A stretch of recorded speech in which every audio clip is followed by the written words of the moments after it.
And we're back. We're back. Hi, people. Hi, everyone out there. Yes, we are back to give the really abridged version of what happened over the next 2 decades because, oh my God, time. And apparently, chat really wants Cat. Why does time betray me? I don't know. Usually because it's an inevitable march forward where it goes, hey, I like to march forward. And I'm taking you with me and whether you like it or not. Couldn't quite reach. You can't tell it from, but I'm actually really constrained in my ability to move based on how I have things set up. So for Cat, and I couldn't quite reach Cat, but that's okay. Da, da, da, da, da, da. There's a cat. Hey, Cat. A little bit of Cat.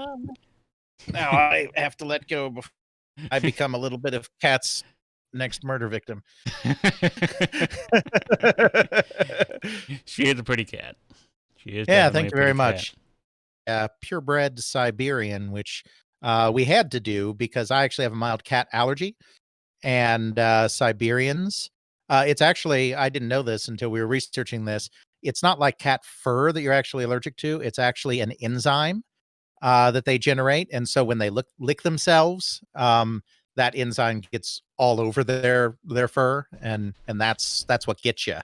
But that enzyme, Siberians actually have very low levels of it, and so I have not had an allergic reaction at all to cat, not even a tiny one. So that was a good thing. Yeah, it used to be whenever we recorded over here because I have 2 cats.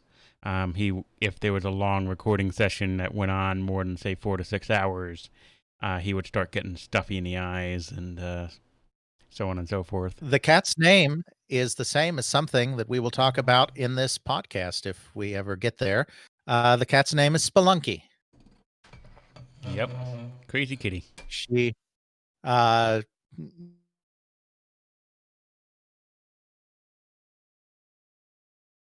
you know, Megan came around to that, and because I really felt strongly about getting a sense of the personality and everything, and it became pretty clear that it's not unusual cat behavior, but she likes poking around and exploring, enclosed stuff, and so it kind of fit her personality, and it fits my game history addiction, and so we're both very pleased with that name.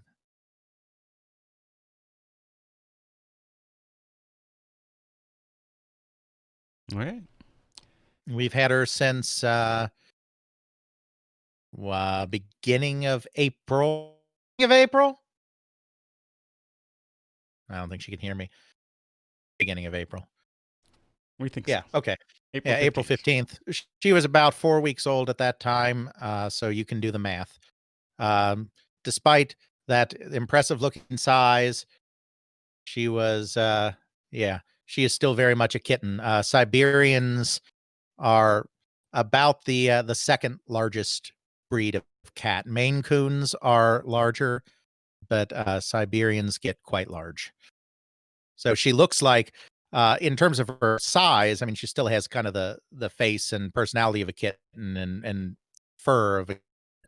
In terms of her size, she already looks like full cat.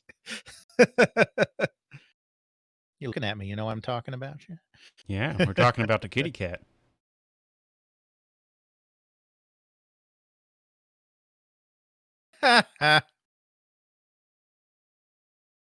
Oh dear. I see your casual racism there, Ethan. Just kidding. Just kidding. About that. Anyway, ready for our third episode in our 4 or maybe 5-part series. Yeah, it won't be 6. We will kill ourselves live on before it reaches 6 episodes. Tell your friends. But almost definitely 4. It'll definitely be 4. I think 5 is very, very possible. But you'll see how this plays out. We won't go 6. This is going to be like what, 2 months worth of content here? 2.5 months, give or take. Yes, something like that. All right, I am hovering over the red button. I am as well. Okay, 3, 2, 1. Press the button. We have buttons. I am taking up all this hard drive space. Okay, I am set to go on my end.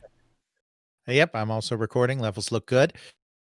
We'll go from there. So we left off with the crash. We've basically covered what my first book covers at this point in the first 2 episodes.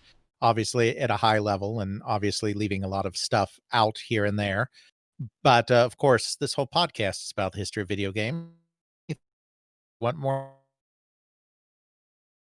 No, I mean, really, at this point, you could just go and look at all 120 episodes we have available for you. Uh-oh. Of course, the internet decided to do something horrible to Alex right then and there. No! Bad internet. No cookie. No cookie for internet. Unless it's me. I don't think it's me. Do a test real quick. Is my internet working? We do a search for is my internet working? According to the internet, my internet is working. So that's good. Alex is just it's all Alex's fault. Yeah, something. There you go. You're back. Wait, no, don't. Don't. You're back. Yay! Yeah. I blame internets. Yes, my computer still says I have no net. It's lying to me. It is lying to you because Because I can hear you, and theoretically, you can hear me. But only theoretically. Yep. Last time it was Jeff's side. This time it appears to have been my side. Rolling blackouts of internet. The joys of home internet. What? You're a Julian cat. Yes. Julian has come back to me. He has come back. Uh-oh. Sporadic Alex. As was one seed. Uh-oh. Okay, I saw a head move. That's good. That's good. Yeah, I'm here. I'm apparently here. Okay. That's good. Okay, so let's try this again. Take 2. So, well, I mean, everything recorded. So now we're going to push ahead into the uncharted territory of the book that I probably should be writing right now, and I'm not because I'm talking to all of you people. Oh, no. So obviously the crash was a very transformative moment for industry. And even though it was a North phenomenon, and even though it was a largely console-based phenomenon with the arcade going through its own coin-op going through its own down cycle at roughly the same time, it had broad impact across the entire world and across all aspects of video games. You know, there really wasn't a video game industry at this point. What you had was a console industry that was centered in the United States and was largely based around the products Mattel and Magnavox, with Coleco coming in near the very end. You had a coin-op industry that was an international industry where the manufacturing was centered in the United States, mostly in Chicago with some stuff in California like Atari. And they were providing coin-operated amusement product throughout the entire developed world and even parts of the third world. And they played each other, they had synergy with each other, but they were really on separate cycles. They were on their own separate thing. Coin-operated amusement was location based. In the United States, at least, it was very much teenagers as the primary driver of that. The home console thing, this was still primarily caught up in the toy industry. I mean, there was question about what you would call that product category. Is it a toy aimed at children? Is it a consumer like aimed at families? Um, is it in fact its own thing? I mean, at the time, the answer was really no. It's got to be part of something else. But that's hanging out there. Is it a rec room product that you put in sporting goods? I mean, that was still happening in some places. There were still some places doing sporting goods, but it was something that was either geared towards a family audience. Not that families were necessarily really playing video games together, but the market was centered around the family.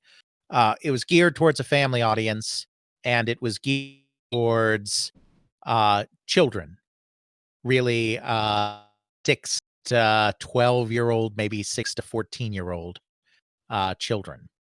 And this was a primarily American phenomenon, the console industry at this time. The Japanese had a period of Pong, where the Pong clones were big from 77 to 79, roughly. The dedicated consoles, they were a little behind America. But then after that, they really went into the electronic tabletop games. So they had imports of American product, but the imports were expensive, and imports in Japan always suffer from the not invented here phenomenon anyway.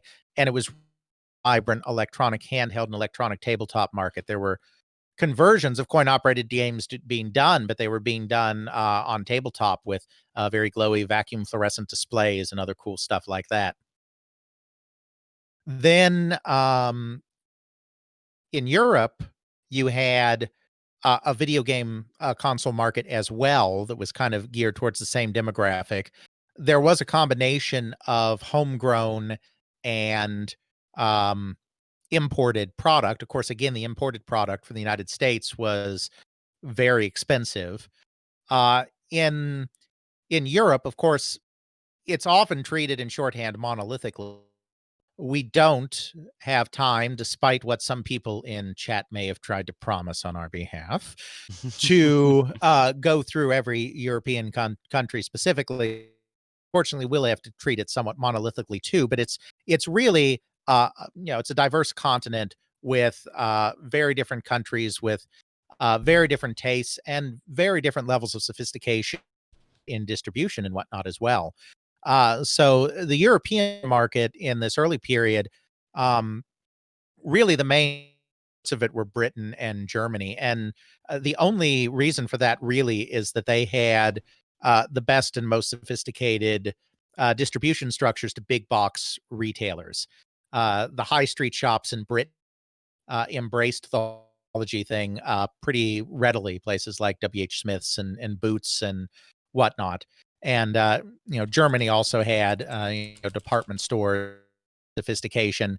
Uh, France is a counterexample. Even though France was a large market in terms of number of people, it was still very mom and pop in its distribution, and so that just makes it harder to get mass market distribution.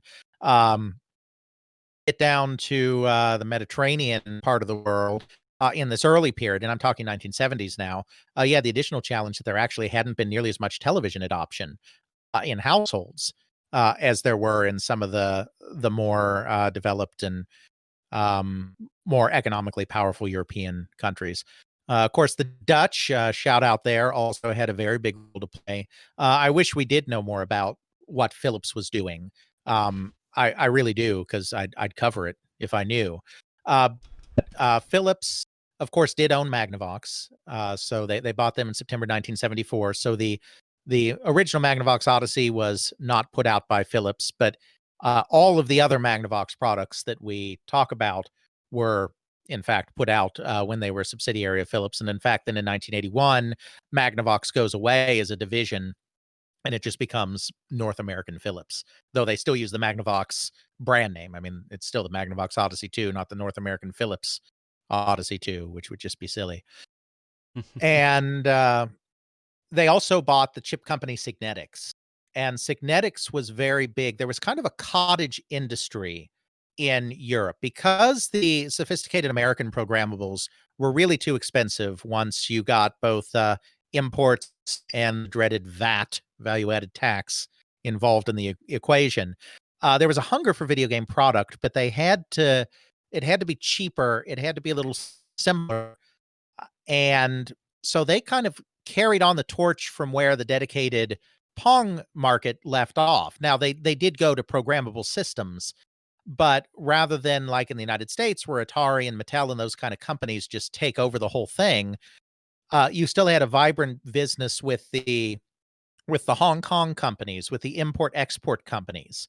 And so you had a series of systems that were basically all based on the same chipset, which was often a Signetics chipset. This is why Philips was really a big part of what was going on in Europe because they owned Signetics.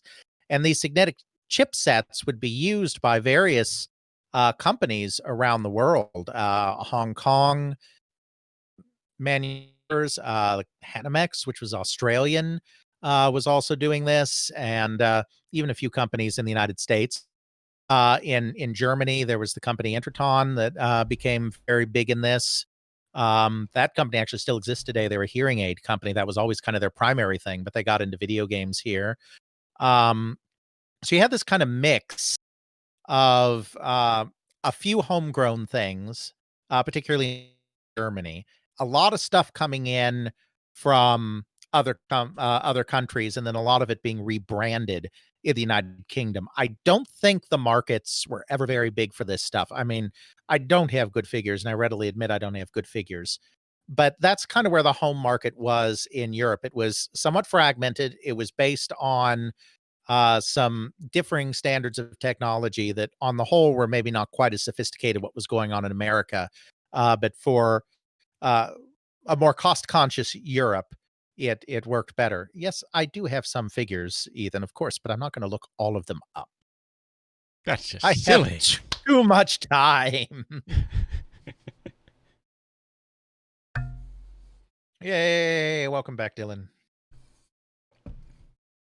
He's back. He's back.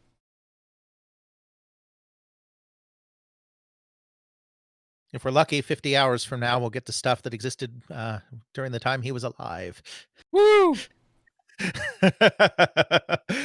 um, so that's the console market, and then you had this emerging home computer market. It was still very much in its infancy when this crash thing occurred, and there was a definitive shift caused by the crash, and I'm talking now about the United States.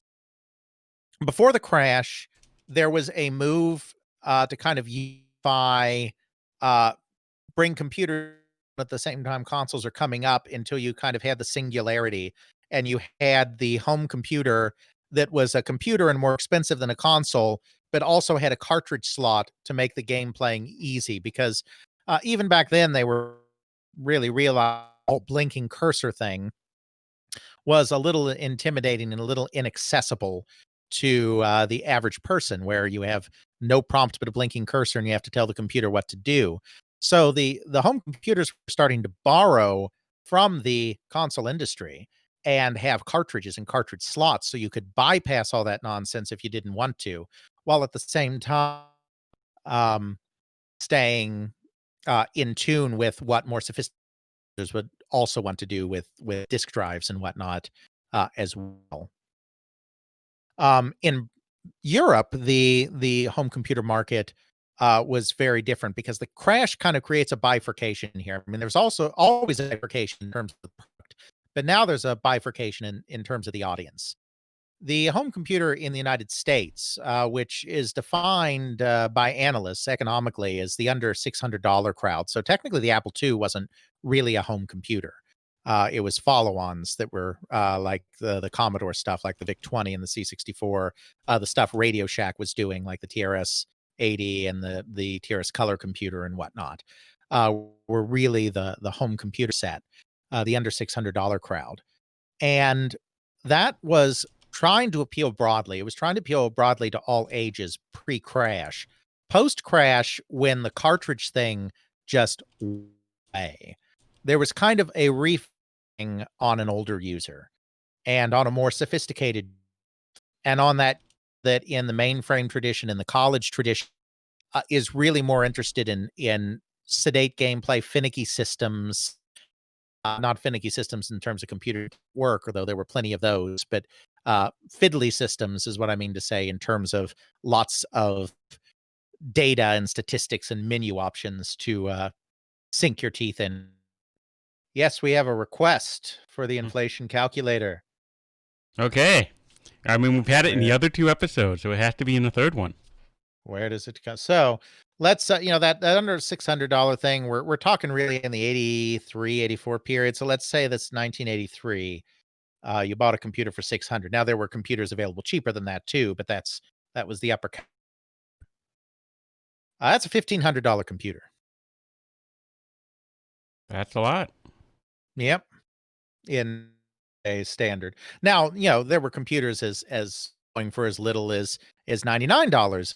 Things developed, which we'll talk about in a second. But yeah, that's the upper end of what we're looking at here.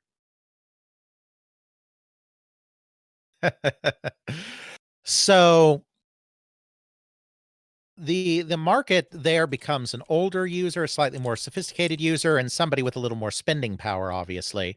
So that stuff that came out of the mainframe tradition, that stuff like RPGs, like adventure game, text adventure games at first, later moving on fix, um, military simulations.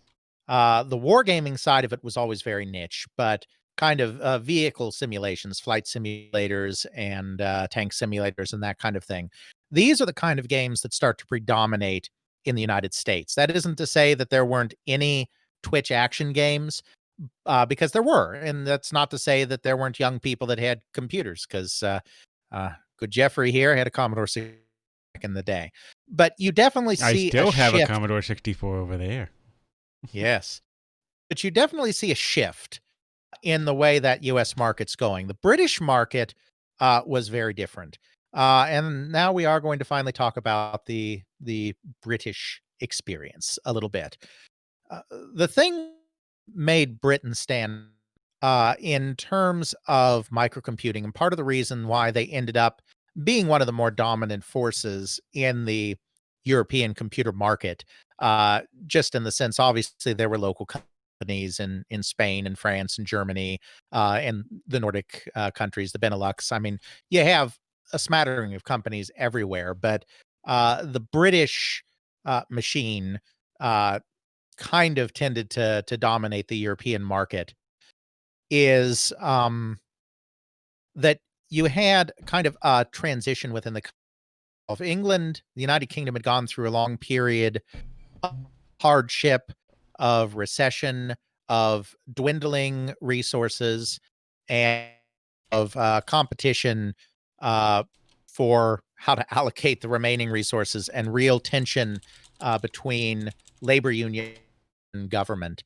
You had a series of flip-flopping prime ministers between the two major parties, conservative and labor, but administrations were often scandal, ineffective, and the unions didn't like the labor administrations any more than they liked the Tory administrations, quite frankly. So there was a sense of decline in Britain, and then Margaret Thatcher was elected, and believe me, what I'm what we're about to talk about, not an embrace of Thatcherism or an embrace of the politics surrounding Thatcherism, but just looked at very narrowly through the lens of what it meant for the computer industry and game industry in the United Kingdom. Uh, Margaret Thatcher's message very much about how they needed to create a new Britain and a revitalized Britain and a strong Britain once again. And what do you think of her methods to try to achieve that? And there's certainly a lot to say about that. One thing I did feel was that computers and computing was a vehicle through which Britain could accomplish some of her goals. There was a real national push and a push from the national government to get computer training into schools and to get young British people using computers. And whether or not that was truly successful or not is immaterial to what we're talking about here, but what that did is it created an environment where basically parents were very encouraged to get computers for their children, buy computers for their children, because there was a real feeling that they would be left behind in the new Britain if they didn't have them. And so you see an adoption of home computers at a rate in Britain that is really exceptional when compared to any place else in the world, including the United States. Of course, this wouldn't have been possible if you didn't have good old Uncle Clive there, who was already a master of purveying cheap and sometimes very dodgy. Uh, they could be cheap in both senses of the word. Electronics to the British people. He'd been doing that since the 60s. He'd been in custom stereo components and circuits. He'd moved into televisions, and he was the epitome of Douglas Adams' statement about being so astoundingly primitive that he thought digital watches were. Yeah, you can look up the Black Watch outside the context of this podcast and see what I mean about that. But he really was a believer in cheap market electronics and figuring out ways to get electronics more affordable in a place that was as cost conscious as Britain was in the 70s and early 80s.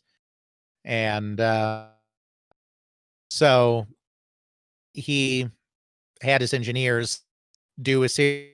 He started with a computer kit, the Mark 14, with his time, his friend, that didn't last. You can look at Micromen. You can watch the movie Micromen to see more. Everything that looks like it's too to have actually happened in that movie happened.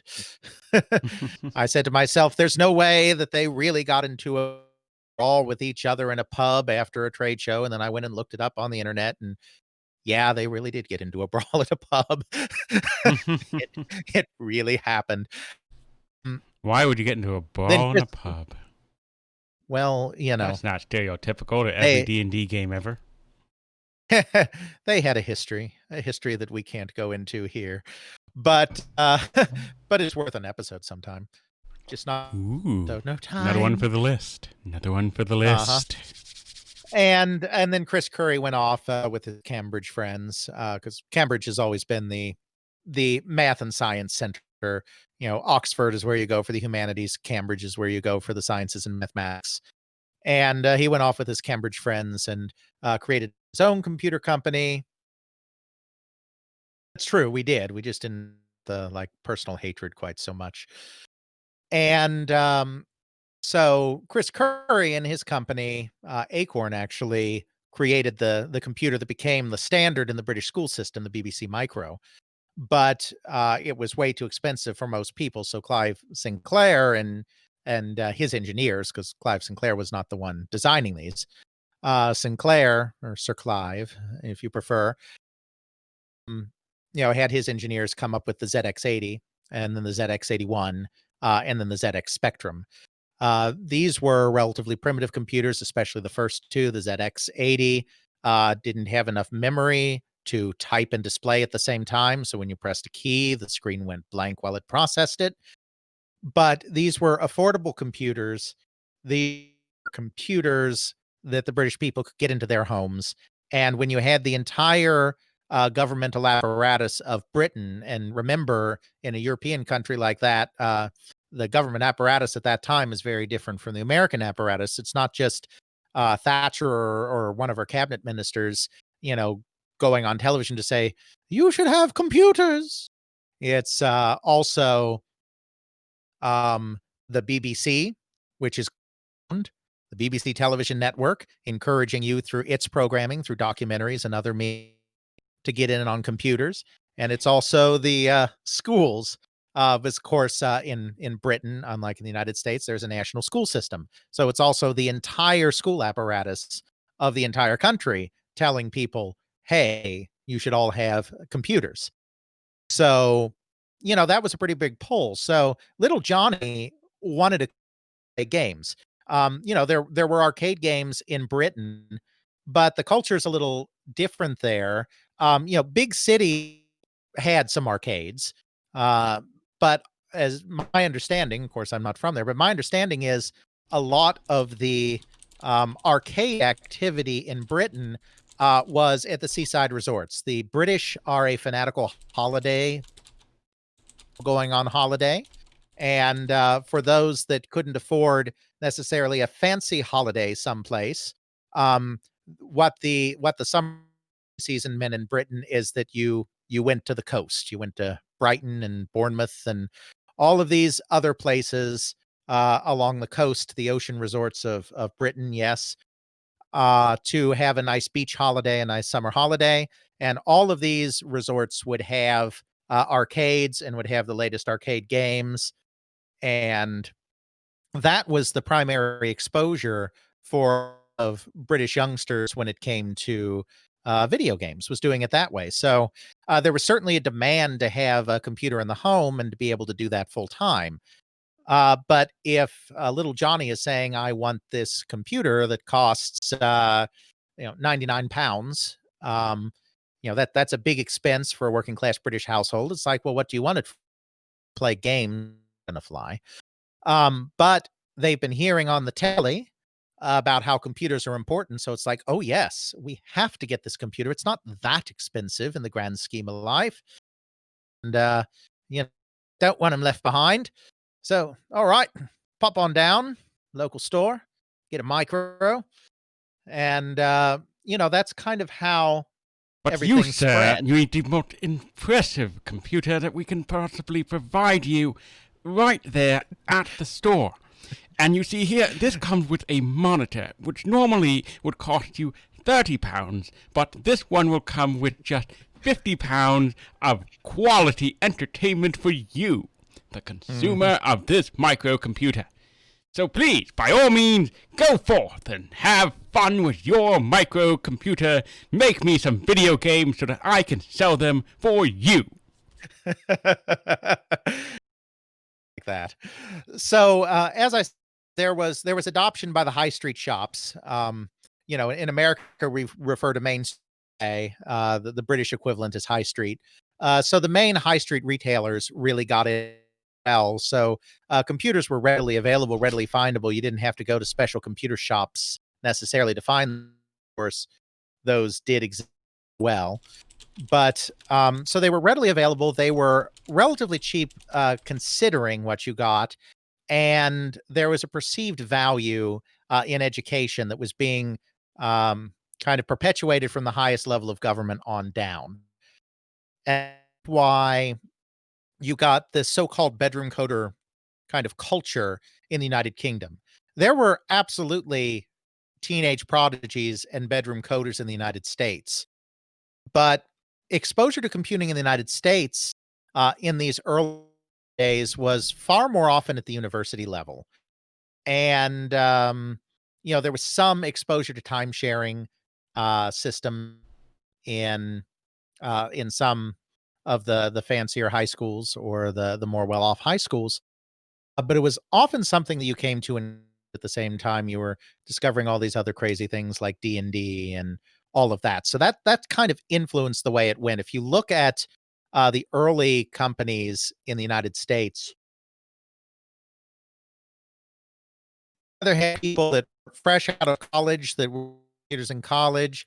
You had young professionals like Doug Carlston, who was a lawyer, who decided to have a career change, and because he was a lawyer, had the means to get himself a computer. Even Programma was founded by an accountant.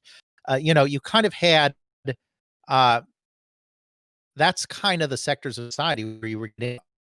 of the programmers.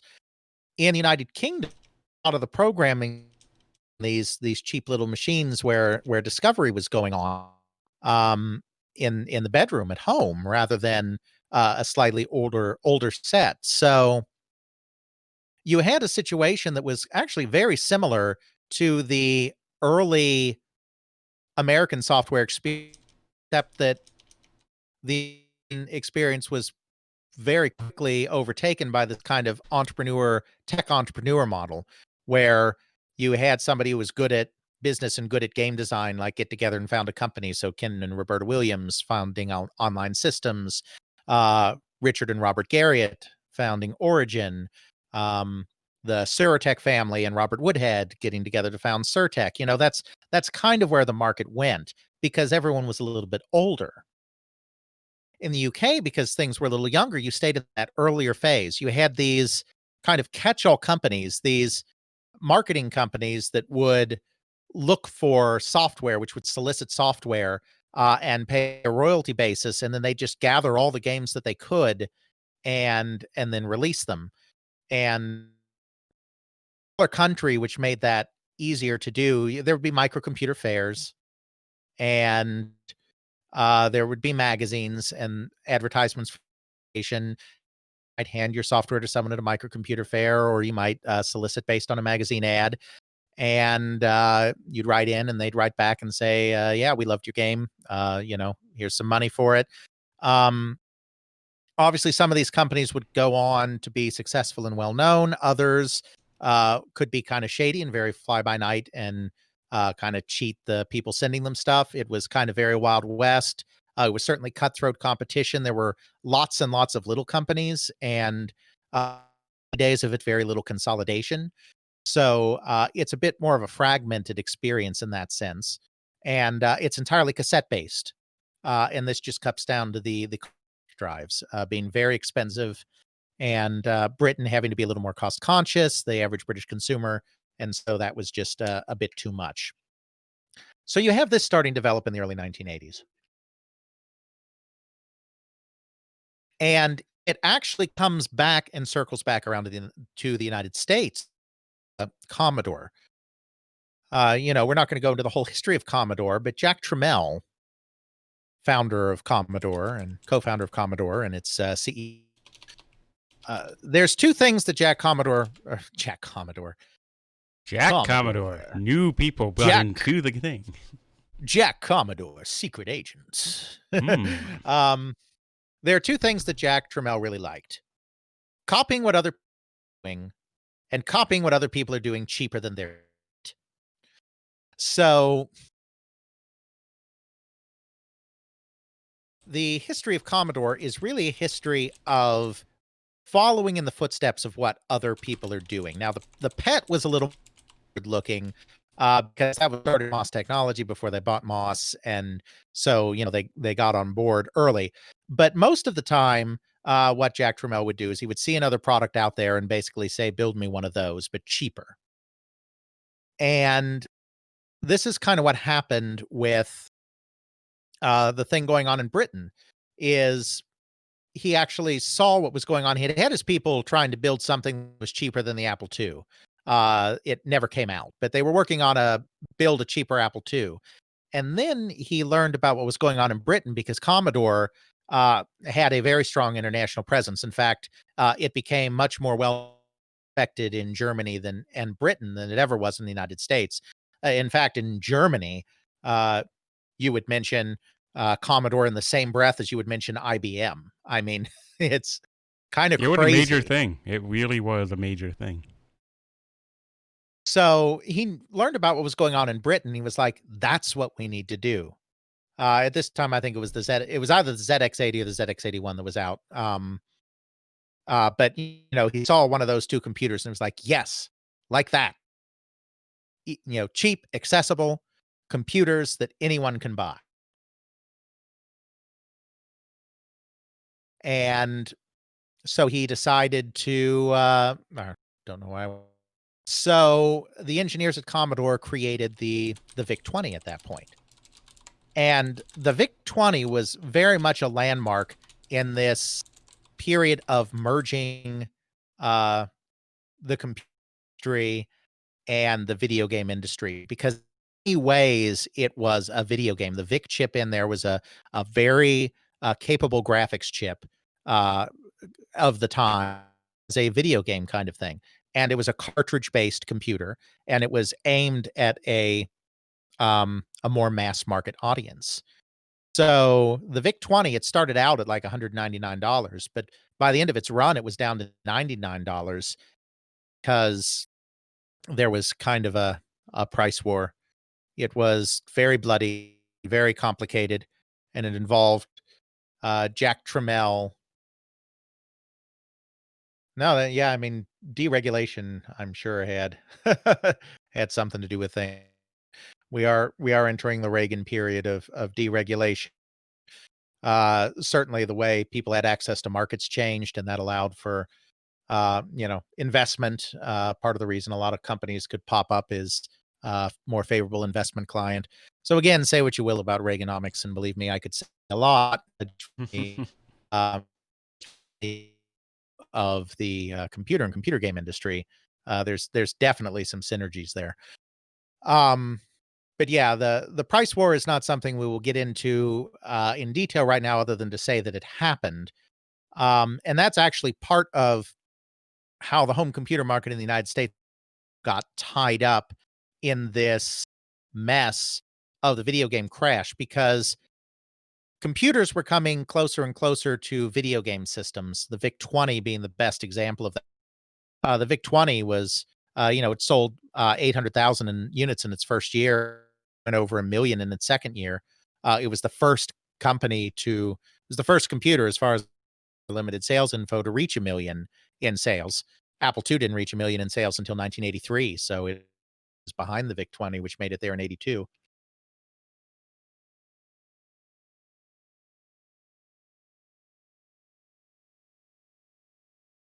Well, I was just taking a water break. Oh. And it was driving mass market. Of course, Jack Tramiel eventually made the decision to get his computers into the mass market retailers, burning every bridge with specialty computer stores that he could in the process. He didn't care. Um, and it was driving mass market acceptance, and because it was cartridge based, it was getting the computer game companies somewhat interested in the cartridge market as well. In this case, the cartridge market doesn't just mean home computer. Means the cartridge market doesn't only mean consoles, it also means these low-level home computers. So that price war kind of gutted the industry at the same time that the crash was gutting the video game industry. They were on slightly different cycles. The price war was more into 83 and 84, by which time the video game thing was already bottoming out. But this kind of dual disaster also played a role. I mean, on the Sierra barely survived the period, for instance, because they were getting into cartridges at just the wrong time. So the crash thing was devastating everywhere, and in the places it wasn't devastating, like say Japan, it still had an effect because it created great opportunity, and that kind of takes us into our next little bit here. So, how do these industries change after the crash? Well, there are a few things that go on. The arcade industry, the coin op industry, is completely transformed. Um, they realize the crash of their market, the arcade companies do, that this whole full sized game thing is completely untenable. You can't release an arcade cabinet for $2,500 and then 3 months later release another arcade cabinet for $2,500, and then 3 months later another one, while all of your competitors are doing it at the same time, and expect distributors and operators to be able to keep up with any of that. Realize that they're gonna have to do some standardization in cabinets, in wiring harnesses, in control schemes, and they're going to have to go to a kit system. Now, we did a whole episode on this, picking up the pieces, after the crash, so go in detail, but basically the idea is that rather than selling it every time, you sell them a circuit board that wires into a standard cabinet, you give them new side art and marquee art for that cabinet, and voila, you have a new game. This has advantages and disadvantages. The advantage is the cost, far and away. The advantage is the cost. The disadvantage is that it does mean that games have less variety. They become more homogenized. There was a big tradition of custom controllers, particularly an Atari product in the golden age. The move to kits and to standard wiring harnesses really gets you into that one joystick, two button kind of mentality that persists throughout most of the 1980s. And if your game can't do one joystick and two buttons, or if you're being really outlandish, maybe up to four buttons, then it's not a game concept you can do. The standardization was first, particularly where they introduced the so-called standard, JAMA being the new trade organization that replaced the JAA, the Japanese Amusement Machine Manufacturing Association. They came up with a standard wiring harness, essentially a standard cabinet and a standard wiring harness, so that basically any JAMA member, which of course all of the Japanese coin-op companies were, from any JAMA member was going to fit into any JAMA cabinet. So that really homogenized, especially the Japanese output in this time period. It also leads to the greater adoption of system hardware. System hardware was not new after the crash. Associates really created the first system. Fredrickson was really a visionary in a lot of ways with a lot of the early stuff he did. So they didn't just have the first microprocessor-driven video game, or at least very close to the first. There's some edge cases, and they didn't just have one of the first bitmapped screw in a video game, but it's they had real system hardware, which is instead of making a custom game hardware for every game you make, and then maybe using it in one or two similar games to try get your get your money back, you actually create a standard chipset where you have not just your microprocessor, but your standard graphics chip, your standard sound chip, your standard everything, and all you're doing is swapping out ROM or maybe sticking a little more RAM on here or there, but basically leaving that basic system alone and using it for all your games for a period of 2 or 3 years, 4 years before Moore's law dictates that you need to update your hardware again. So all the big players, not just in Japan, but also in the United States, go to system hardware in this time period as well. So, uh, full model releases don't go away entirely, but a lot out in as either full releases or kits, and everything just about is being done on a system hardware of some kind. Uh, has some particular challenges as well in this time period in coin op. Even though the Great Crash didn't affect them, Japan had its own problem with coin op in this time period. And in previous episode, of course, in this cycle, that game centers were open 24/7, and that this was considered very detrimental for the youth and for the corruption of the youth. And after Space Invaders boom happened, after the Invader craze, they did cut back on when young people could be in game centers, but they didn't actually go after the 24/7 nature centers themselves. And before the government decides to step in, they've gotten more and more concerned about this whole video game, this whole game center thing, and they actually restrict hours of operations for game centers, so they can no longer be 24/7 operations anymore. This is a huge, huge blow to game centers and to Japanese manufacturers, who we have to remember are also operators. So they're getting a lot of income not only from selling their game cabinets, but by running these 24/7 game centers as well. That caused a massive shift. The Sega, Namco, and Taito had to really think about what they were doing. They had to spruce up the game They had to kind of consolidate. They had to make sure that only their biggest and best game centers were in operation. Taito and became very well known for its scrap and build, where they were closing small game centers and renovating larger game centers in order to make them more appealing. This is also why the push to need more impressive product to act clientele into game centers as well. And so one of the other trends in arcade games in the 1980s is, of course, the so-called Taikan or full motion cabinet, pioneered primarily by Sega and by Yu Suzuki, who is the Komodo of coin-op games in a lot of ways. He and his team did Hang On and Space Harrier and Outrun. They were doing these full motion cabinets, force feedback controls, big screens, fast cars, loose women. Wait. Well, Outrun. You're cruising around a Ferrari Testarossa with your best girlie at your side. That kind of thing. Mm-hmm. Just creating this kind of immersive experience. Like Outrun, for instance, it's not even a race, really. I mean, yeah, you're timed, but it's more about the pure act of driving than it is of racing. Um,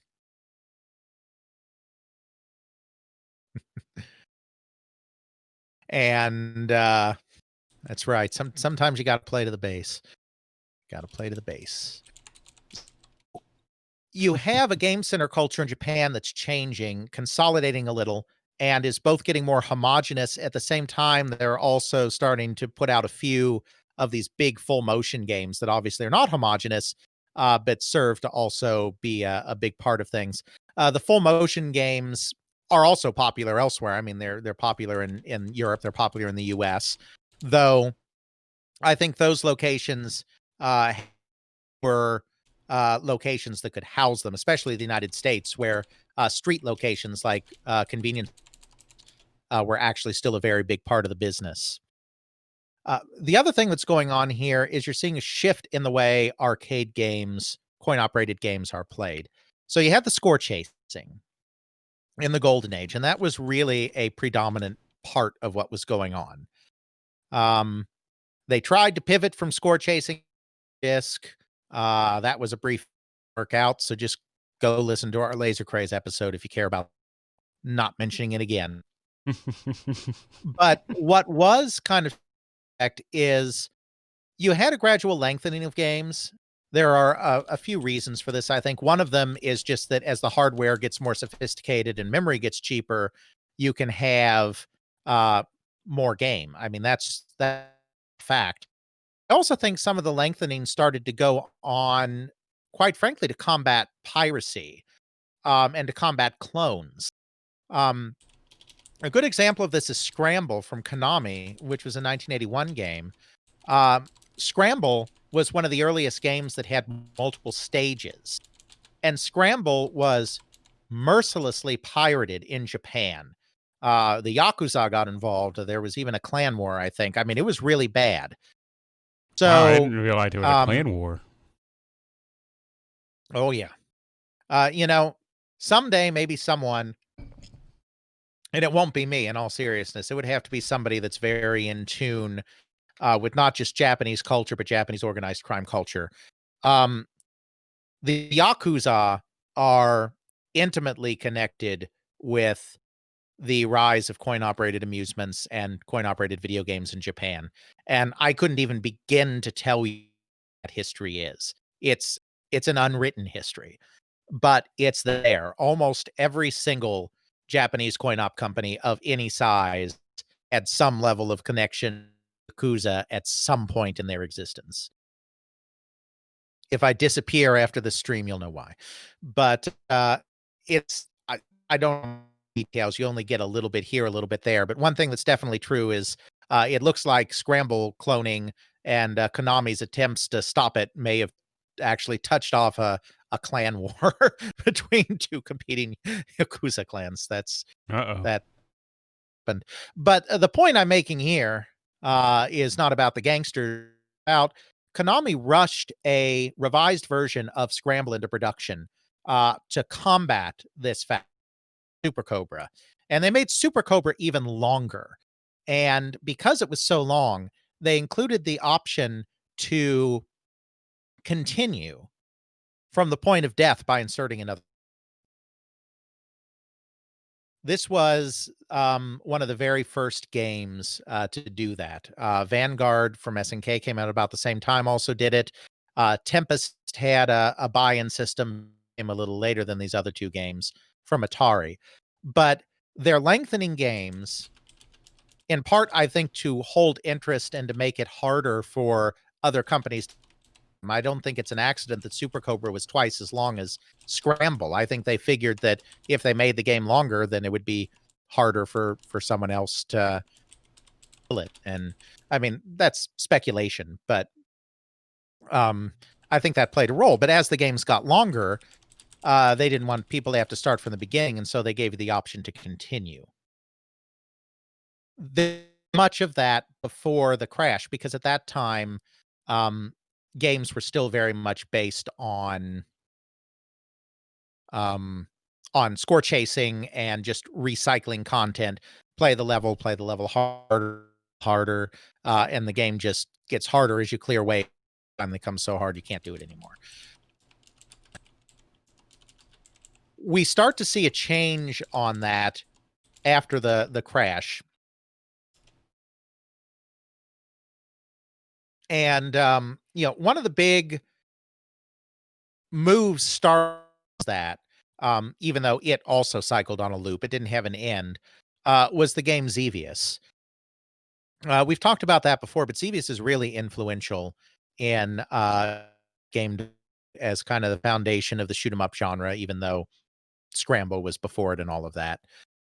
Um, but the reason I want to bring it up here is because it's a good example of something new that is going on in Japanese game development that would taste great, less filling. That would kind of permeate games going forward. Let's see. Just need to. There we go. We didn't talk about Star Wars in the context of Space Invaders, even though because one of the reasons that Nishikata went to a space theme was that there was is because Star Wars was coming out and was a big hit. Star Wars had a profound impact on popular culture everywhere.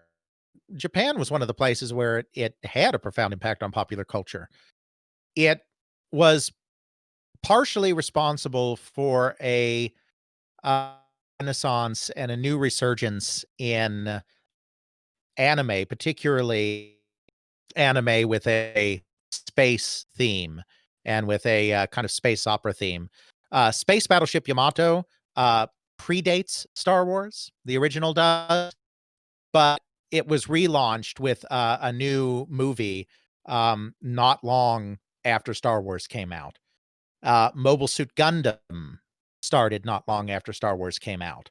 And it's impossible not to draw a link between the new fad and the new craze for space operas and vitalization engine of space style anime in Japan. And these anime was becoming very big in this time period.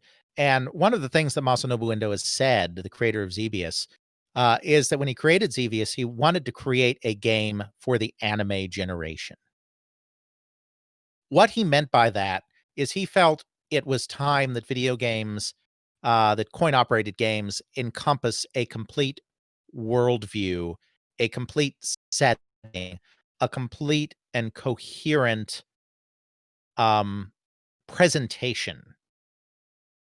There's actually a Japanese term for this that can't be perfectly translated, and I know I can't perfectly pronounce it, but it's essentially sekaikan, Sekaikan. So sorry if I completely butchered that. Someone in chat will tell me soon if I did.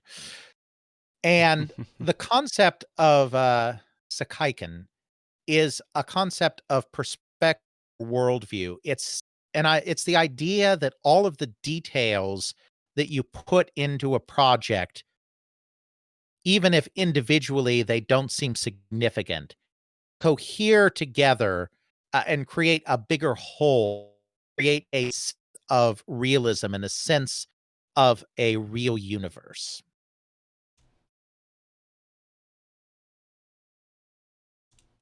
Are we still good? As far as I know, yes. Oh, good. I hadn't seen anything in chat for a while. Oh, there it is. I figured it's like, wait, I haven't been called out yet on my use of Japanese. So is chat working? That is a question. And so it's when creating a game for the anime generation, what he's really saying is creating something that is a complete presentation package that coheres together and creates a world or a setting that feels in its own context. Now, you can take that too far.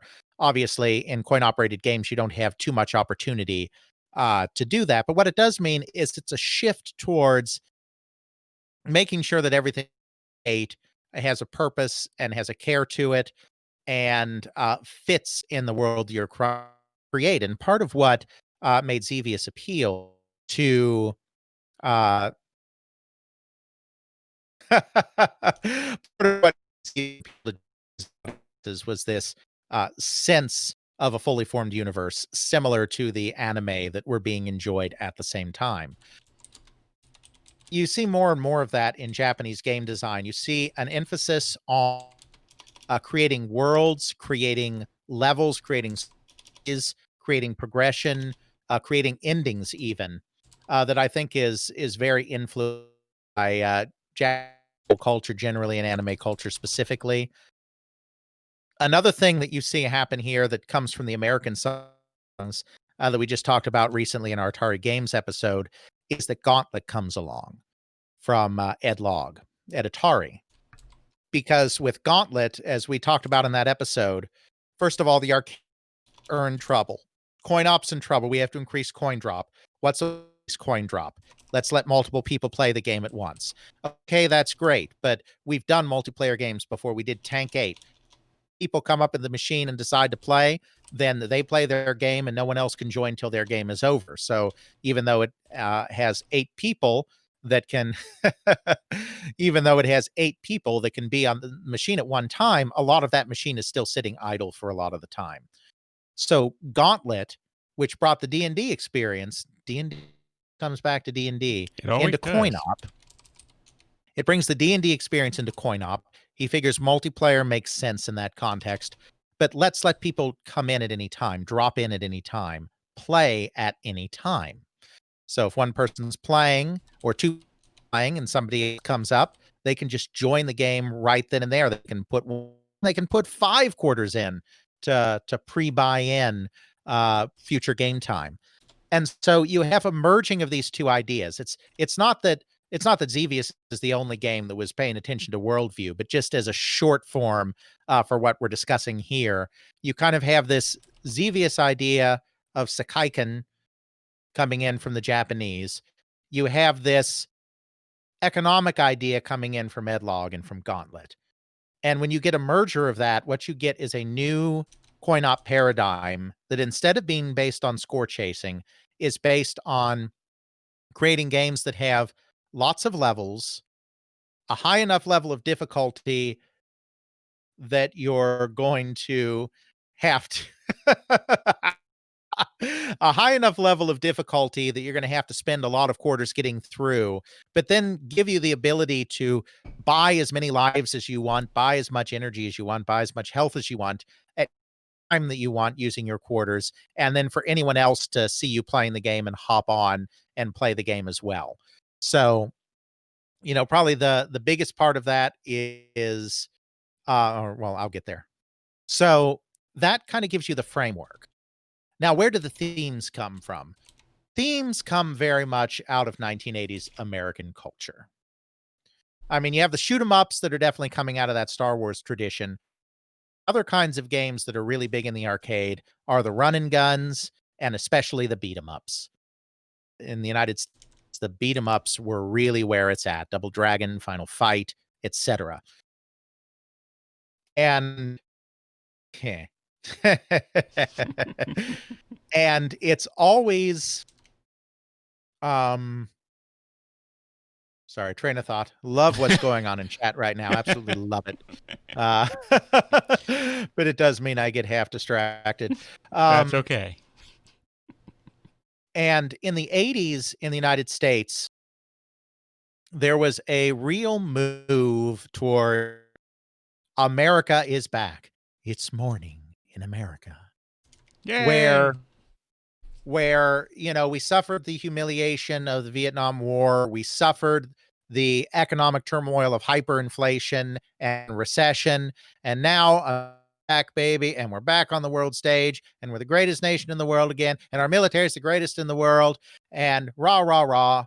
And the action cinema of the time reflected at all of these movies with these big, muscly heroes, your Stallones and your Schwarzeneggers, and they're reaffirming American dominance and American superiority. Oftentimes, in the case of like the later Rambo movies and the Chuck Norris missing in action movies and whatnot, you have the action heroes going back to Vietnam to avenge the war by getting a nice victory over those commie bastards there.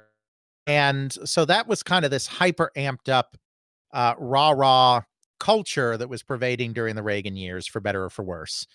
And the coin operated games of the time reflected that same activity that was going on in the world. So you had the run and gun, Ikari Warriors from SNK. I mean, the designer said, "Yeah, I mean, it was Rambo, duh." And you had Contra and all of these run and guns. So many running guns. So many Russian Attack. There's another good one. But Yes, not and Russian the top Attack down. one. This was also the period of what's considered the golden age of Hong Kong cinema. Now, of course, Bruce Lee had created a kung fu flick craze back in the 1970s.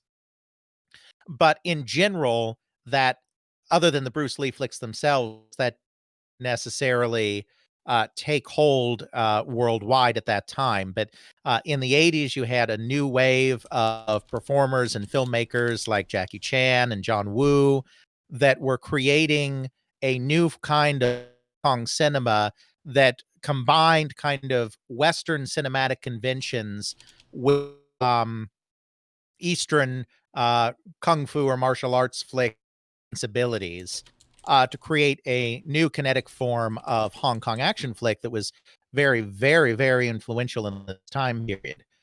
And that's in the beat Double Dragon, which is of course the seminal beat 'em up. I mean, Yoshihisa Kishimoto, the creator of that game, was a humongous Bruce Lee fan, and the reason that it's called Double Dragon and why the characters are Billy and Jimmy Lee is the Lee comes from Bruce Lee and the dragon comes from Enter the Dragon, and it's Double Dragon because there's two of them. Makes So, sense. that's a big thing. The game Kung Fu, which is more primitive than Double Dragon, but was one of the earlier beat 'em ups. The original actually a licensed game. It was actually called Spartan X in Japan and was based on a Jackie Chan movie of the time.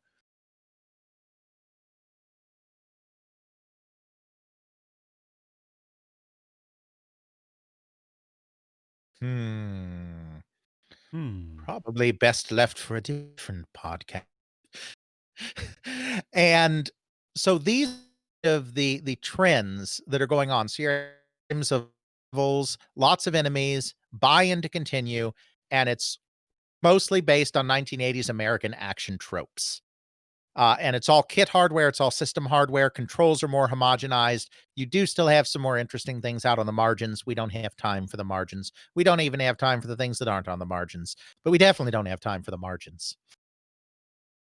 So that's kind of where the trend is going in the arcade at this period of time. So we talked a little bit about where the trend is going in home computers in the United States. In Britain, where the trend is going is it is entirely based on what is going on.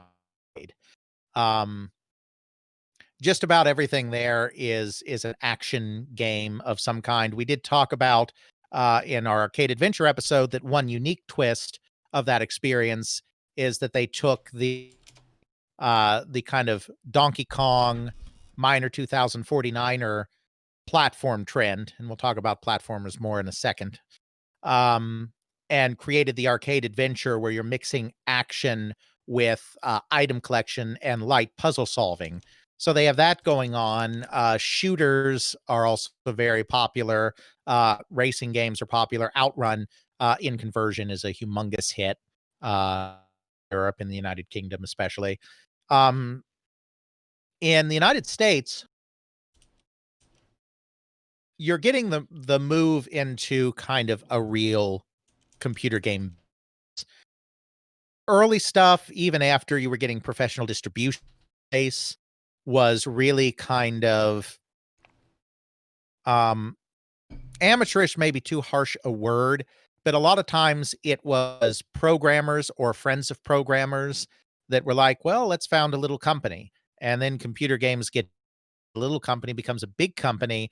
And, the business people in charge are not always necessarily great business people, some having somewhat of a knack for it, like Ken Williams at Sierra. But it's very ad hoc. Um, this period is when you see the true move towards a computer game industry, and it's really driven by the newcomer Electronic Arts. We've done a ton of episodes on Electronic Arts, so we don't want to dwell on them here, but we have to discuss how Electronic Arts, and to a lesser extent Activision, changed the language, game production and game economics, changed the paradigm. Trip Hawkins, when he was creating Electronic Arts, he was pulling from the ideas of the industry, of the music industry. The idea that you have a record label, the record label sends out A&R people to go and find acts. Once they find those acts, they polish them, they hone them, they give them the tools they need to be the best versions of themselves. And through the intercession of a producer, and then they release that product and take most of the money and give the act what little leavings remain. but there's this kind of industry, record industry system of the record label, the producer, and the talent. And Trip Hawkins thought that this is the way that this should be done. There shouldn't be these kind of random submissions, or the random, oh, this game's kind of good, maybe make this tweak or that and we'll sell it and here's some royalties. He felt that you needed a real systematized thing about this to really make any kind of money in it. He was an MBA. His friends were MBAs. Most of the early employees of EA were MBAs. They were coming at it from a business perspective that the early entrepreneurs weren't necessarily. These weren't business school people, even though some of them did own businesses. So he comes up with this idea of the producer system. Now, Activision is coming up with it at about the same time. It's really a photo finish between which did it first, because the founding CEO of Levy, who joined with the Atari programmers to found the company, he came out of the record business. He knew the record business. He understood the record business. They didn't have producers when they were first starting, but he came up at the same time EA was coming up with the producer system. Activision was basically creating the studio system, and this was also kind of based on a motion picture kind of or a music industry kind of paradigm, though it was also kind of a picture industry kind of paradigm too. The idea that you had a publisher at the top and they had a home office, and then you had in-house talent. He's coming out of from Trip on computer games. The paradigm was already well established that much of the talent was outside talent, and so he was coming up with an external talent model. Jim Levy, because they also already had internal, which was the console company model, was coming a studio system with the idea of there is talent all over the country. On talent in other parts of the country to necessarily have to come to where we are in Mountain View, California to be part of this company. We can find talented pockets of people all over the country and support them as a satellite studio of our main studio in Mountain View. So, in order to keep track of what's going on at these far flung places, Activision comes up with the producer model, again taken from the record industry, at about the same time that Activision does, or at about the same time that Electronic Arts does. So these two companies between them, Activision and EA, kind of shape the future of how computer game software and ultimately, as the industries merge more, video game software in general are going to look like. So to run those things down briefly, this is what you're looking at. You're looking at a publisher as being the head of the dragon, the organization that is making sure that product gets finished, gets to retail, and gets to take a good chunk of the money. This publisher is going to have studios all around the country, all around the world that are feeding internal product. They are also going to go out and find talented individuals, or later on, as game development gets more complex, independent studios that can give us product as well that we will publish. All of these different projects are going to be overseen by producers. Producers will take on the traditional project management role that you already see in the tech industry in terms of managing budgets and schedules and all of that. But they will also take on a big picture creative role. Even if the producer is not a creator in and of himself, he will be involved and have input in everything that's going on in every aspect of game design. He will make sure departments are talking to each other, people are talking to each other, and he may also offer suggestions or advice or feedback on aspects to the creative process. He will help you sharpen your methods. These games that are being created, instead of being submitted fully formed, like was often happening in the computer game industry before this, um, they will. Yeah, no, it's kind of funny. Two of the original 6 Electronic Arts producers were women, so, It's actually shout pretty amazing for the time. shout shout out to producers. Um, I probably shouldn't add to that they were also the 2 least successful of the early producers, should I? It's probably a No. bridge too far. Yeah. But still, shout out to women producers. There have been some good ones in the history of video games. So rather than these games being submitted fully done or nearly done, as was the practice in the past, um, what we'll do is we will get a game idea from you. We will learn about your game, and then we will sign you to a contract to make that game. In this contract, we will give you an advance on royalties, similar to the record industry or the book industry, publishing industry. And then we will give you further uh, money, further resources based on meeting milestones. And then when the game is all done, if you're an outside developer, then you'll get you'll get a royalty rate. EA is entirely outside developers at the beginning, unlike Activision. So in the EA model, then at the end, you get more royalty based on how the product's sold. So this is pretty much the entire formulation of how video game development still exists today. There's push and pull between whether a product is done internally or externally. Basically, over time, there's been a move to do product development internally because as projects get bigger and more complex, they're harder to keep an eye on, and it's always easier to keep an eye on something happening in-house than something that's happening in someone else's place of business. So there's been a gradual move over time to bring almost everything inside in AAA development. There's very little external development anymore. But in the beginning, there was more of a mix. But that's really still how the business works today. You pitch a game idea, you get your game idea greenlit, you establish milestones, you get paid based on meeting those milestones. Uh, and then you get whatever profit participation you get at the end of the product. And a producer is the person that's overseeing all of that. I mean, that's still what we've done. That's still what they do today. Classes are bigger, roles are more diverse, but that basic model still exists. That was really being formed by Electronic Arts and Activision primarily in this period of time.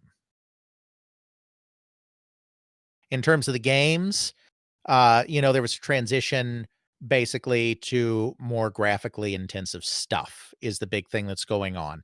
As computers get more sophisticated, can have more memory, you can have more impressive graphics, and text adventures give way to the interactive cartoons of your King's Quest and that kind of thing.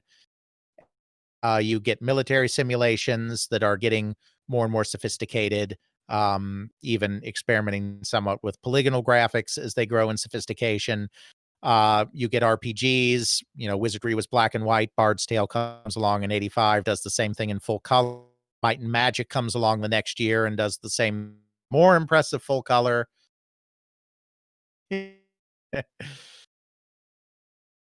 R.I.P. Moment of text adventures.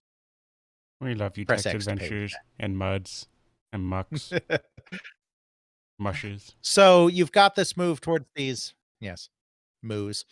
You've got this move towards these kind of more sophisticated, more graphically sophisticated games that are still based more on strategy, puzzle solving than they are on action, with the big genres being adventure games, puzzle solving, inventory management, parser. So we're still in the parser era.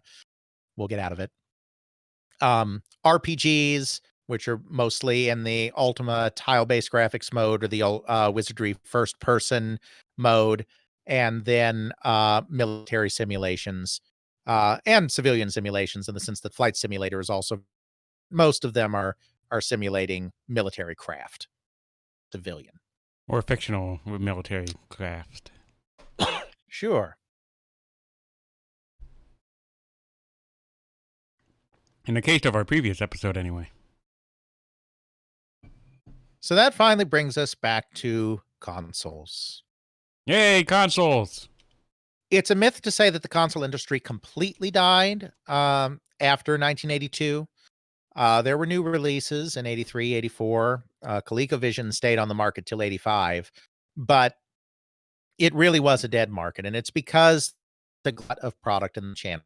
Too much product was made and distributed in 1982. And the after effects felt all the way into 1985. Parts of the world, you didn't have that problem. In Europe, though, they were perfect by this time to stick with their game computers. The ZX Spectrum, and then, of course, the Commodore 64 comes along that is the successor to the VIC-20. Out of Commodore, and that also becomes a big part of the European markets. Japan is just starting to move into this whole console thing. And they're starting to move into it as much as anything because they can see that the coin-op industry is not going to be as sustainable in the future. The law is passed in 1984. Writing on the wall, they can see that the coin-op gravy train is not going to last forever. And this is why Nintendo, which is already a toy company and already has good contacts with the industry, yeah, which is an arcade powerhouse, but is now turning its attention to the home, are going to shift their focus to that home market. Most of the industry is really thinking computer still. It's that same thing that you see happening in the United States some too, where there's always this thought that there's going to be the singularity and consoles and home computers are going to merge. It happened in the late 70s. It happened again somewhat in the early 80s. And there would be other times people would question whether it was all just going to go computer as well. In Japan, the same thing was happening. So if you look at most of the products that were coming out, you did have Epoch with their cassette vision, which was more of a video game console, but that was essentially just their individual systems that they'd had success with before and kind of together into something interchangeable. So it's kind of an outlier. If you look at the other Japanese toy companies and companies, they're all going the computer route. Tomy and Takara, two toy companies, these computer console kind of hybrids. Of course, several companies are getting in on the MSX standard. I know someone's been waiting for me to say those three words here.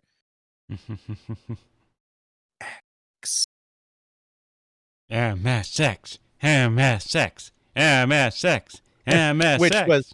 which was seen as something that could be a universal computing standard, but that also straddled the line somewhat between a computing platform, there he is, and a game playing platform. So that's where a lot of the electronics industry was going. The toy companies were going in this direction, and Sega was going in this direction because what they were working on first was their SC3000 computer. It was really only Nintendo and kind of Epoch, but kind of weird, that saw that the best thing to do to penetrate this market was really to create the cheapest game playing system that they possibly could, that could still present a decent level of graphical and gameplay capability. And that's exactly what he told Masahiko Imura to do, the person in charge of creating the system, is strip out all that stuff. Don't worry about keyboards, disk drives, anything like that. He did allow him to add on a little port on the bottom of the system so that if they wanted to build out more complex stuff later, they could. But the goal was to just do as streamlined a video game system as you possibly could. Nintendo at this point was already big in electronic games because their Game & Watch series had been fabulously successful in Japan and pretty successful in Europe and parts of Europe as well, not as much in the United States. So they already had good relations with distributors, with the Shoshinkai, which was a retailer organization that controlled a lot of the distribution into toy and electronic stores in Japan. So they knew they had an in, and Uemura used the ColecoVision as his model. Now the internals are completely different processor, different graphics chip. But the ColecoVision, which had its life tragically cut short by this crash, first time where consoles were starting to approach arcade quality graphics. Now with Moore's Law, arcade graphics very quickly leapfrogged the home again. But this was the first time that close. And so he used the ColecoVision as a base just in terms of what he wanted to achieve. Of course, the Game & Watch had introduced the D-pad, and so they brought the D-pad over to the NES, which completely changed the way the console games were played, all for the better. And then they put together as near arcade perfect versions of their biggest arcade hits that they could. Of course, the big one being Donkey Kong, which we've remarkably not talked about yet, but there's no time. I thought we talked about Donkey Kong at least a few times. In this recording, Jeff. Oh. Important key fact there, kids. In this recording session. and released that on the market, and they were able to undercut most of the competition on price. Those that they couldn't undercut on, they overdid on quality, and so they were able to create a dominant position and really start to set a new standard. We'll get back to them in a second, but so you have the Famicom coming out in Japan in '83, and this is the launch, the start of the Famicom boom in Japan between '83 and '86. The Famicom is extremely popular. It does extremely well. It makes lots of money, and an entire ecosystem is built around system. Nintendo had not been planning to have third parties involved when they started, but Namco, just like Sega and Nintendo, could see the writing on the wall that the coin op was going to decline a bit in the coming years. But rather than create their own system, they decided to reverse engineer the Famicom and create versions of their coin op hits for the system. And they basically did that, then went to Yamauchi to ask for a license, and Yamauchi gave them one, and that was the beginning of third-party development. I mean, technically, Hudson kind of had to deal with them before that, but that was special because that was kind of a quid pro quo thing where they were making a basic cartridge, and so yeah, I guess you can release some games. Namco was kind of the real start of actively coming up with a 3D license, or 3D, a third Three. party licensing program. I've been doing this for too long. Too Well, long. roughly. Oh, let's see here. 6 hours. Yep, something like that. Almost six Six and a and half hours. A little over Yes, 6.5 hours. 6.5 hours. Yep. I'm impressed with those of you that have been with us the whole way. That's for sure. And for those of Definitely. you that are popping in and out and may not be chatting, thanks for joining in for portions of this as well. So this was a whole paradigm shift towards sophisticated video games in the home, and it was very much a Japanese-led revolution.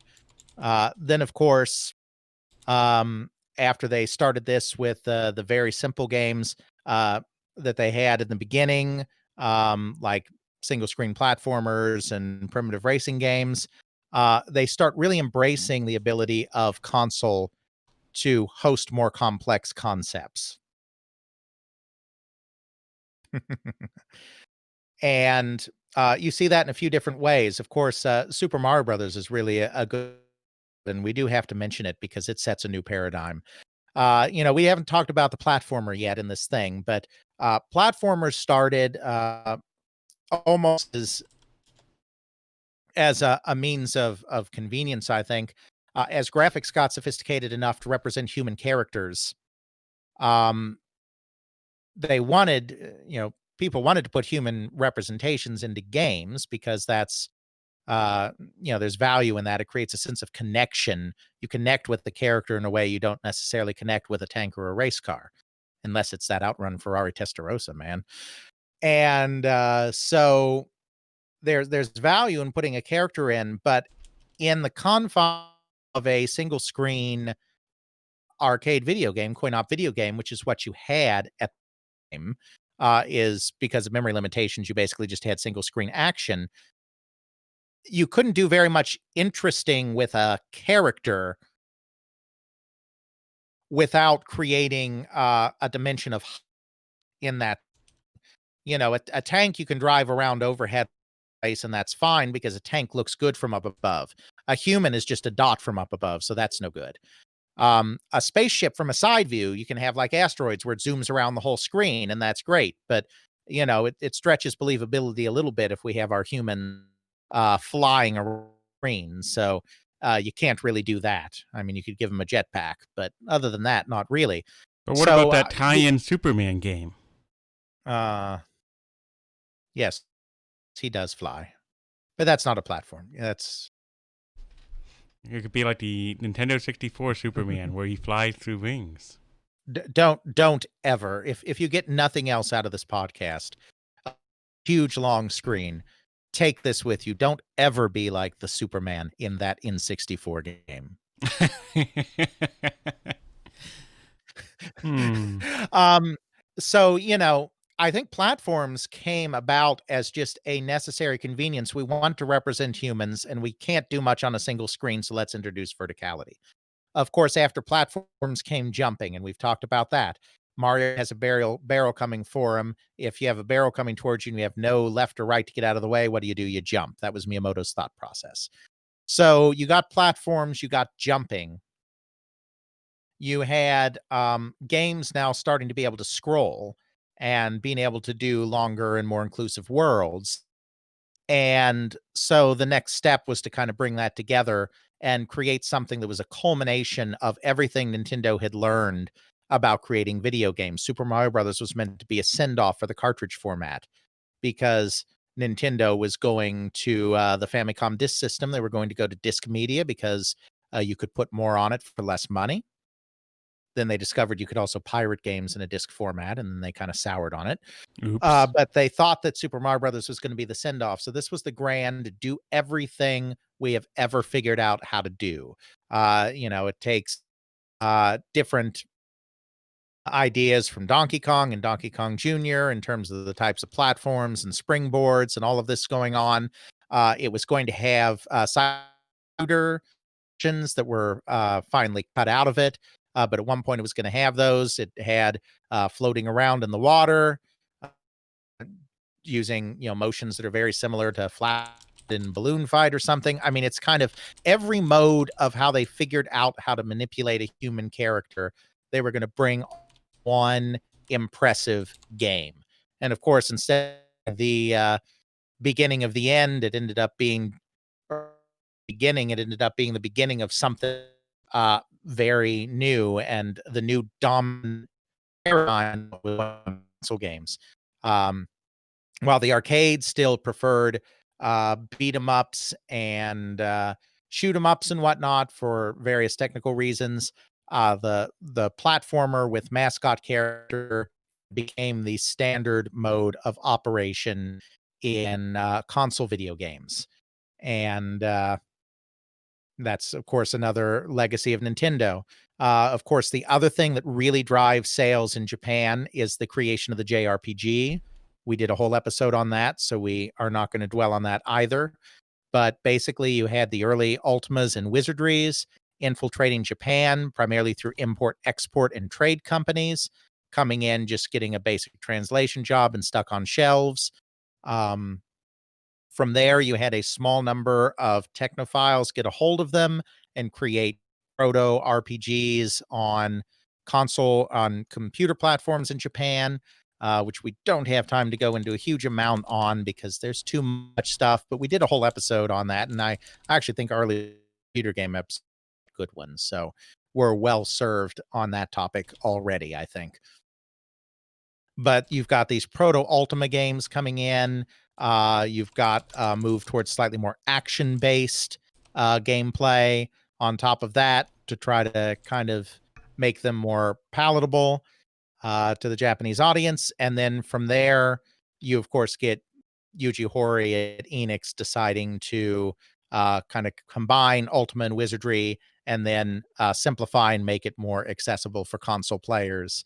And you get the birth of JRPG and Dragon Quest, which really drives sales. After 1986, the Famicom really declined in Japan.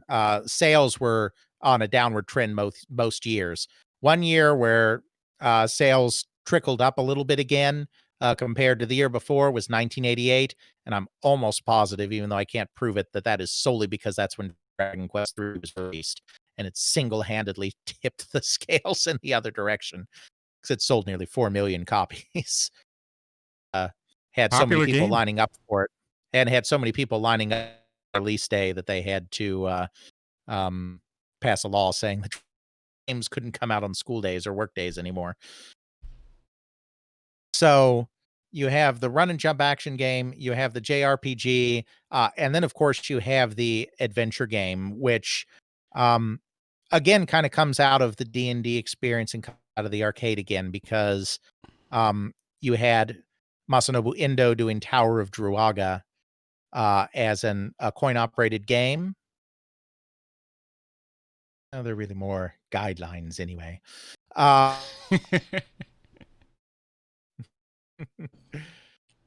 and did Tago, which was kind of his interpretation of the D&D experience for a coin-op system. Obviously, you have to keep it kind of action-based, and you can't keep it very statistical-based because coin-op is all about Twitch gameplay. But it was his take on the D&D idea of you're exploring a space, you're slaying enemies, and you're gathering treasures. Druaga very clearly serves as something of a base when Miyamoto and Tezuka at Nintendo are working on their first Famicom disk system product, and they're thinking to themselves, what would make a good disc game? And they decide building your own dungeons and sharing them with your friends, taking advantage of that rewritable media would be a great thing. And they basically kind of take a Druaga aesthetic. I'm not saying it was their only influence, but I think it had to be one, and applied it to kind of a build your own Druaga kind of game. And then they decided, because Miyamoto loved exploration in the wilderness when he was a child, they decided, well, why don't we just have dungeons and then an overworld and do it that way? And so, of course, you get Legend of Zelda. So these kind of three paradigms, the run and jump platform game, the console adventure game, and the JRPG, kind of shape the next two generations, really, of console games, along with sorts from the arcade ups and beat 'em ups supplementing that. So Nintendo, of course, brings the Famicom to the US as the Nintendo Entertainment System. Test launch in '85, launch before the end of '86. Real change here, of course, from the broader perspective, is the market fell apart before because there was no way to stop anyone who wanted to from releasing games on the Atari 2600, which led to a glut of product, too many products, too much manufacturing of product. Nintendo came up with ways to limit that, some of which are still in use today. There's a lockout chip on the system. Only authorized games can be played. For the most part, we know there's exceptions. We don't have time for exceptions. And there, you pay a royalty for the privilege of being on the platform. You base content and quality standards that the platform holder lays out for you in order to publish on the platform, and then everybody makes money together. Those parts of the Nintendo system are still are used on platforms today. Nintendo, of course, was even more restrictive than that because they did all the cartridge manufacturing themselves. They required certain exclusives for appearing on their consoles, and they were especially extra restrictive on what type of content could be in a game. So they were very controlling, but it really was the type of control that was needed at that moment. They had to crack down really in order to kind of establish the norms of what a video game console industry is going to look like. And over time, as they were investigated by various government organizations and faced more competition from other companies, they relaxed some of those more draconian restrictions that they had, which also is for the best because some of them really were too tough. But the NES era sometimes, I think, gets looked at these days as being more more of a negative than a positive. But from an economic perspective, I think it was even though if it was a little bit harsh, it gave the industry a chance to actually um, Cement grow, itself. cement itself. Exactly. Now, part of those draconian restrictions, combined with the uh, massive success of the NES in the United States, and it was massively successful, did create a lot of pushback into Nintendo's practices and video games in general. The toy industry hated Nintendo. So I should say, because I meant to mention this, another impact of Nintendo coming in and rebooting things is they really refocused on the core 6 to 12-year-olds, 6 to 14-year-olds were the people that were playing console games even before the crash, and especially boys more than girls for a lot of societal structural reasons. And Nintendo decided, okay, they were marketing consoles for everybody before. They were trying to build a broad base of everybody. We're trying to bring nothing. We can't do it that way. We are going to focus on that core demographic. We are going to market to 6 boys. That isn't to say that they never tried to get girls interested or there never girl game movements. There were attempts, especially after the NES was more established in the 89-90 period, to try to expand the market into other areas, but they really refocused the demographic. And, we're still kind of feeling the effects of that today. Slowly but surely, the demographics are widening and becoming more inclusive. And certainly, there's a type of game out there for almost anybody today. But the kind of focus of the AAA experience on action and on these kind of male dominated things, I do think a lot of it goes back to the fact that Nintendo set that as the baseline, and everything else to come after that is kind of a growth or a riff or an expansion off of that baseline. Um, they also very deliberately were in the toy industry. Nintendo Entertainment System was a toy. There was no video game industry yet. Uh, there were Nintendo systems were carried in consumer electronic outlets as well, but it was very much a toy, and the traditional toy industry hated them with passion. Video game sales were cutting into sales, and no American companies were really involved. Those companies that had been involved, there were a lot of American toy companies involved before the crash: Milton Bradley, Parker Brothers, Mattel, Coleco. After the crash, though,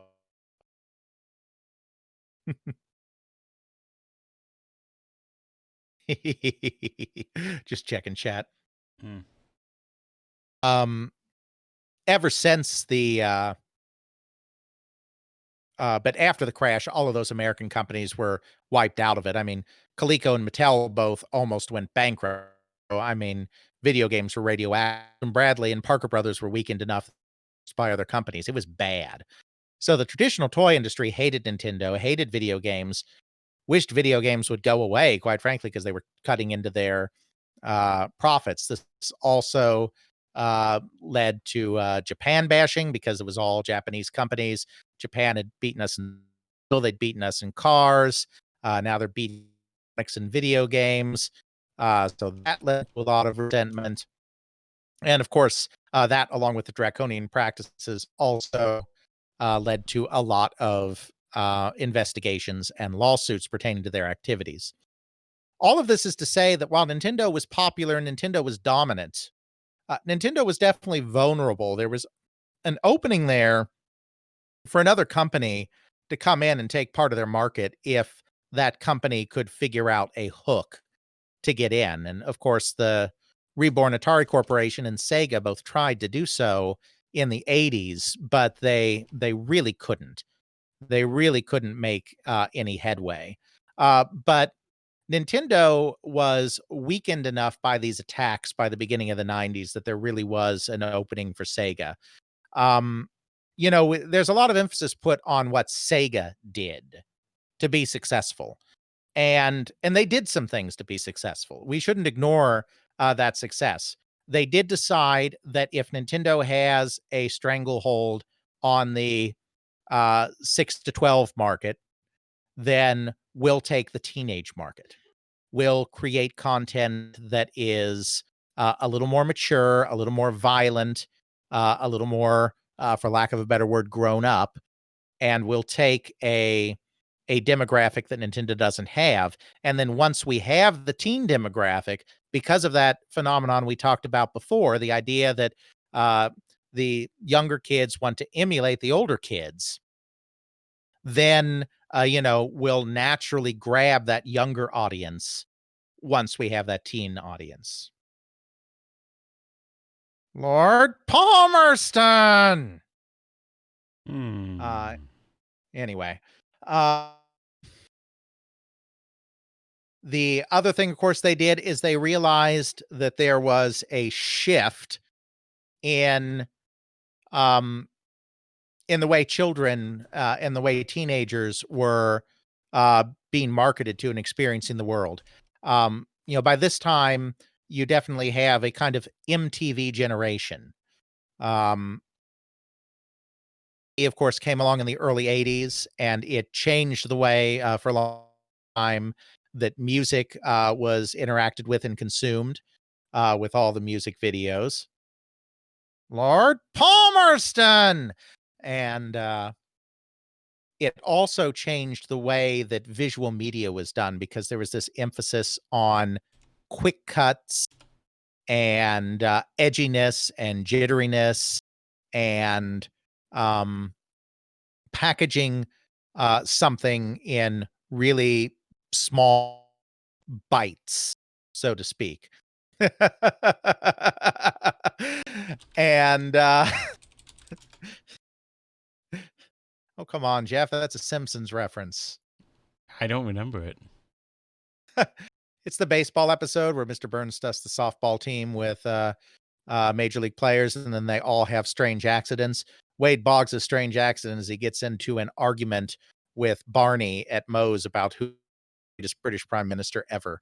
And Wade Boggs thinks it's Pitt, and Barney thinks it's Lord Palmerston. And then, of course, Barney punches out Wade Boggs and then punches out Moe. Well, of course, you have to punch out Moe.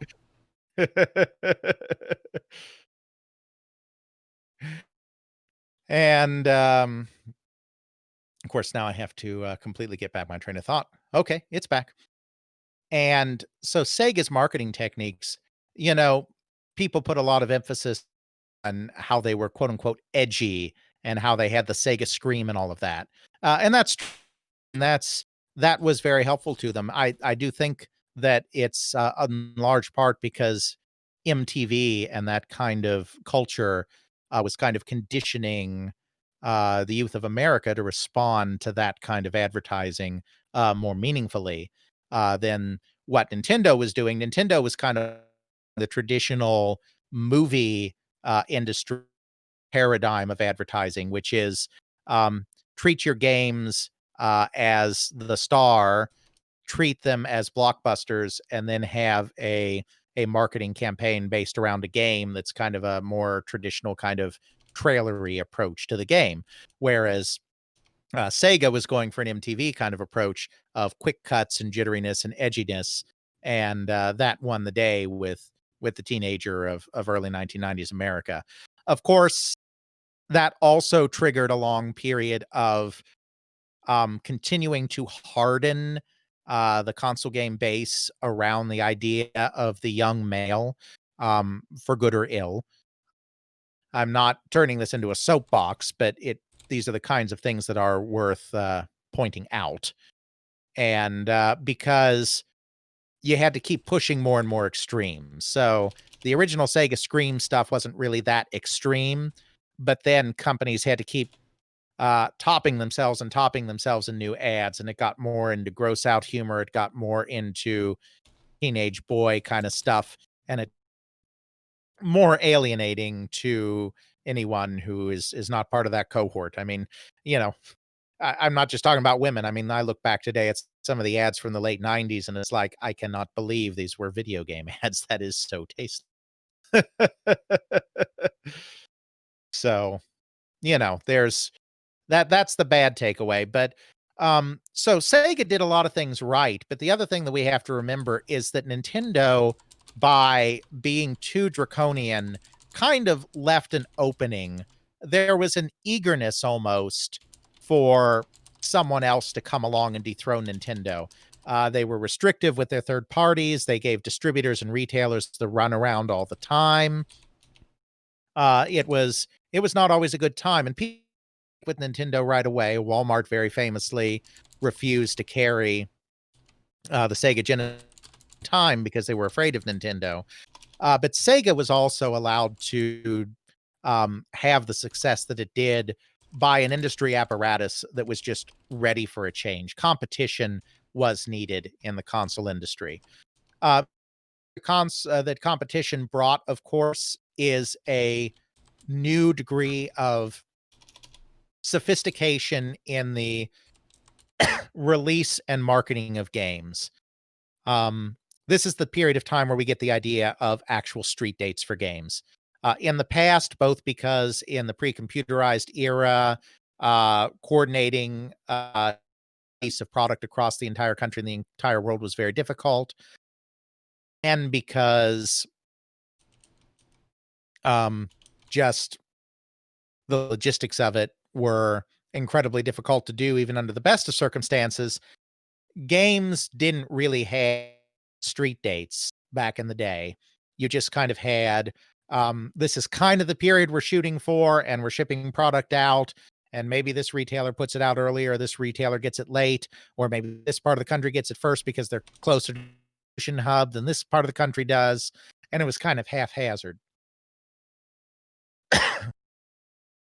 The 16-bit era really changed that with both Sega itself, Sonic Tuesday promotion, where Sonic the Hedgehog 2 came out basically at the same time everywhere in the world. Japan decided to be different.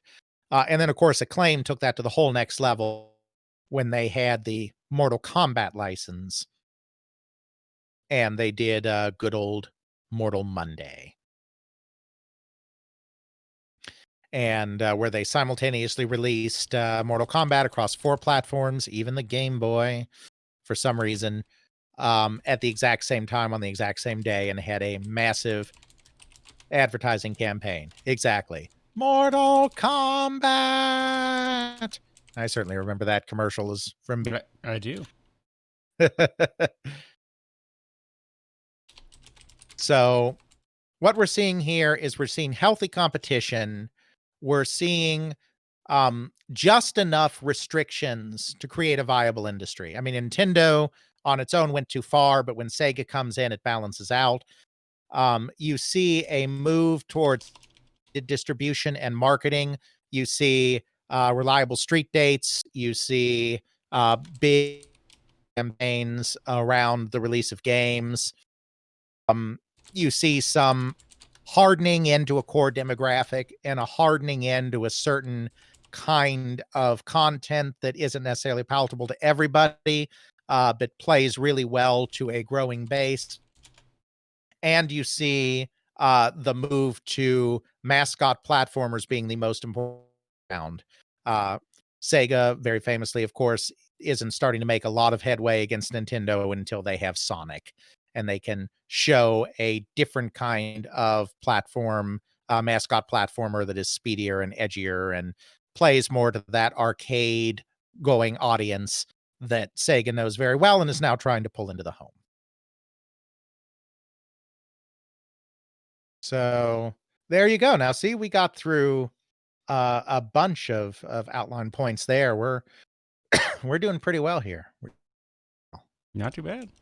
We're we're gonna do it in 5. We're gonna do it I in think 5. Yeah, 4 or 5, but probably 5.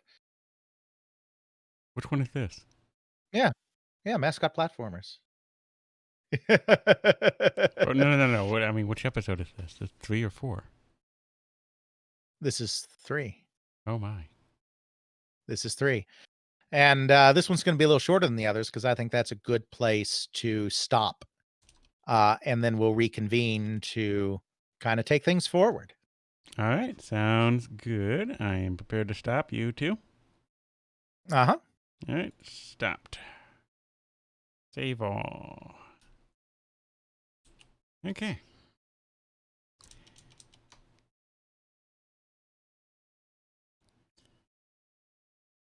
I'm not sure about dinner time, but I'm at least going to eat a banana because I haven't eaten anything today. I've had snacks on the other breaks. No, we're not going to take a long break because we want to get through. We want to get this all done. Yes. However, I think this time a 10-minute break might be appropriate Yeah, that's instead of fine. a 5-minute break. But yeah, we'll be back shortly after this break for a banana and water and whatever else. So we'll be back soon.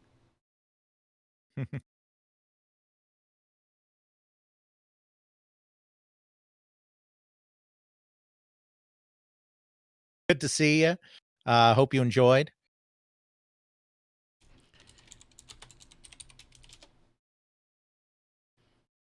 All right, and I need to be right back and transition. We'll be back.